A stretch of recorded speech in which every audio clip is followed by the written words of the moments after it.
ಇನ್ನು ಬೆಂಗಳೂರಿನಲ್ಲಿ ಕೂಡ ಲೋಕಾಯುಕ್ತ ದಾಳಿ ನಡೆದಿದೆ. ಸೊ ಯಾರ ಮನೆಯ ಮೇಲೆ ಯಾವ ಅಧಿಕಾರಿ ಏನು ಎತ್ತ ಅಂತಕ್ಕಂಥ ಡೀಟೇಲ್ಸ್ ಇವಾಗ ಬರ್ತಾ ಇದೆ. ಬೆಂಗಳೂರಿನಲ್ಲೂ ಕೂಡ ಭ್ರಷ್ಟ ಅಧಿಕಾರಿಗಳ ಚಳಿಯನ್ನು ಬಿಡಿಸಿದ್ದಾರೆ ಲೋಕಾಯುಕ್ತದವರು. IAS ವಾಸಂತಿ ಅಮರ್ ನಿವಾಸದಲ್ಲಿ ಲೋಕ ಅಧಿಕಾರಿಗಳು ಪರಿಶೀಲನೆ ಮಾಡ್ತಾ ಇದ್ದಾರೆ. RT ನಗರದಲ್ಲಿದೆ ವಾಸಂತಿ ಅಮರ್ ಅವರ ನಿವಾಸ. IAS ಅಧಿಕಾರಿ, ಬೆಂಗಳೂರು ಹೆಚ್ಚುವರಿ DC, ಅಡಿಷನಲ್ DC ಇವರು. ಸೊ IAS ಅಧಿಕಾರಿಯ ನಿವಾಸದ ಮೇಲೆ ದಾಳಿಯಾಗಿದೆ. ವಾಸಂತಿ ಅಮರ್ RT ನಗರದಲ್ಲಿ ಅವರ ಮನೆ ಇರ್ತಕ್ಕಂಥದ್ದು. ನೀವು ನೋಡ್ತಾ ಇದ್ದೀರಾ, ಇದೇ ಮನೆ. ಇಲ್ಲಿ ಇವಾಗ ಲೋಕಾಯುಕ್ತ ದಾಳಿ ನಡೀತಾ ಇದೆ.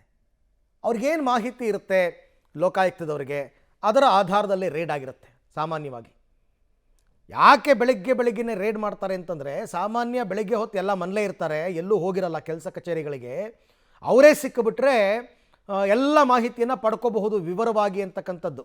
ಹಾಗಾಗಿ ಯಾವತ್ತೂ ಅರ್ಲಿ ಮಾರ್ನಿಂಗ್ ರೇಡ್ಸ್ ಆಗುತ್ತೆ.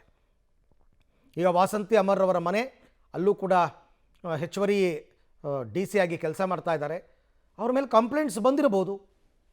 ಹಾಗಾಗಿ ಇವಾಗ ರೇಡ್ ಆಗಿರ್ತಕ್ಕಂಥದ್ದು.